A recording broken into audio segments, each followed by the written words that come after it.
आज की कहानी है क्रोध पर नियंत्रण। जिस दिन शांतिनाथ ने अपनी पत्नी को कुएं में फेंककर मार डाला, उस दिन एक जैन साधु वहां से गुजर रहे थे। भीड़ इकट्ठी हो गई थी और जैन मुनि ने कहा, क्रोध और हिंसा से भरा यह मन तुम्हें नरक में ले जाएगा। स्थिति ऐसी हो गई कि उस आदमी ने कहा, मैं भी आपकी तरह चुप रहना चाहता हूँ, लेकिन मैं क्या कर सकता हूँ?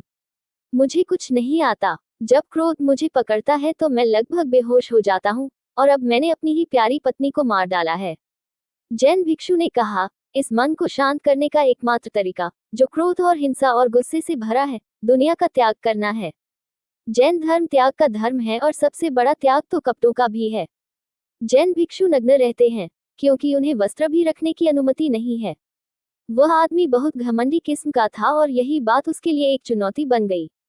भीड़ के सामने उसने पत्नी के साथ अपने कपड़े भी कुएं में फेंक दिए।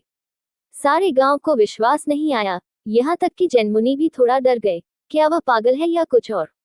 वह आदमी उनके पैरों पर गिर पड़ा और बोला, आपको त्याग की अवस्था तक पहुंचने में कई दशक लग गए होंगे। मैं संसार का त्याग करता हूँ, मैं सब कुछ त्यागता हूँ। मैं आपका शिष्य हूँ, मुझे दीक्षित करें। उनका नाम शांतिनाथ था, और शांति का अर्थ है शांति। ऐसा अक्सर होता है, यदि आप किसी बदसूरत महिला को देखते हैं तो संभवतः उसका नाम सुंदर भाई होगा, जिसका अर्थ है सुंदर महिला। भारत में लोगों का एक अजीब तरीका है, अंधे आदमी को वे नयन सुख नाम देते हैं। नयन सुख का अर्थ है वह जिसकी आंखें उसे बहुत खुशी देती हैं। जैन मुनि ने कहा, तुम्हारा नाम बहुत सुंदर है, मैं इसे नहीं बदलूंगा, मैं इसे रखूंगा, लेकिन इस क्षण से आपको याद रखना होगा कि शांति को आपका कंपन बनना होगा। उस व्यक्ति ने खुद को अनुशासित किया, अपने दिमाग को शांत किया, लंबे समय तक उपवास किया, खुद को यातना दी और जल्द ही अपने गुरु से भी अधिक प्रसिद्ध हो गया।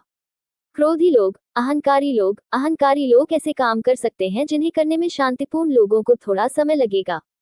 वह बहुत प्रसिद्ध हो गए और हजारों लोग उनके पैर छूने के लिए आते थे। 20 वर्ष बाद वह राजधानी में था। उनके गांव का एक आदमी किसी काम से आया था और उसने सोचा, जाकर देखना अच्छा होगा कि शांतिनाथ में क्या परिवर्तन हुआ है। बहुत सारी कहानियां सुनी जाती है कि वह एक बिल्कुल नया आदमी बन गया है, कि उसका पुराना व्यक्तित्व चला गया है और उसके अंदर एक नया ताजा अस्तित्व पैदा हुआ है, कि वह वास्तव में शांति बन गया है। तो वह आदमी बड़े आदर के साथ गया, लेकिन जब उन्होंने मुनि शांतिनाथ को देखा, उनका चेहरा, उनकी आंखें देखकर उन्हें लगा ही नहीं कि कोई बदलाव हुआ है। ऐसा कोई अनुग्रह नहीं था जो आवश्यक रूप से उस मन से निकलता हो जो शांत हो गया हो। वे आंखें अभी भी उतनी ही अहंकारी थी, वास्तव में वे और अधिक स्पष्ट रूप से अहंकारी हो गई थी। उस आदमी की उपस्थिति पहले से भी अधिक बदसूरत थी। फिर भी वह आदमी करीब गया। शांतिनाथ ने उस आदमी को पहचान लिया, जो उसका पड़ोसी था, लेकिन अब उसे पहचानना उसकी गरिमा के अनुरूप नहीं था। उस आदमी ने यह भी देखा कि शांतिनाथ ने उसे पहचान लिया है, लेकिन वह ऐसा दिखावा कर रहा था जैसे उसने नहीं पहचाना। उसने सोचा, ये बहुत कुछ दिखाता है। वह शांतिनाथ के पास गया और पूछा, क्या मैं आपसे एक प्रश्न पूछ सकता हूँ? आपका क्या नाम है? स्वाभाविक रूप से शांतिनाथ में बहुत गुस्सा पैदा हुआ, क्योंकि वह जानता था कि यह आदमी अच्छी तरह से जानता है कि उसका नाम क्या है। लेकिन फिर भी उन्होंने खुद पर नियंत्रण रखा और कहा, मेरा नाम मुनि शांतिनाथ है। उस आदमी ने कहा, यह एक सुंदर नाम है, लेकिन मेरी याददाश्त बहुत कम है, क्या आप इसे दोबारा दोहरा सकते हैं? मैं भूल गया, आपने क्या नाम बताया? ये तो बहुत ज्यादा था। मुनि शांतिनाथ एक लाठी लेकर चलते थे। उसने लाठी अपने हाथ में ले ली।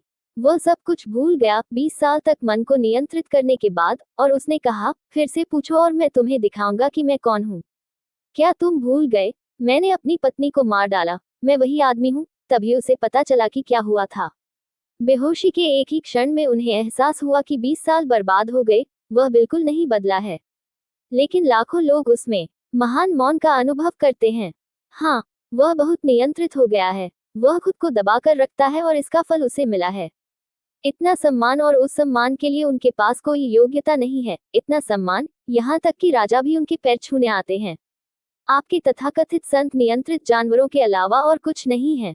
मन आपके समस्त पशु अतीत की एक लंबी विरासत के अलावा और कुछ नहीं है। आप इसे नियंत्रित कर सकते हैं, लेकिन नियंत्रित मन जागृत मन नहीं है।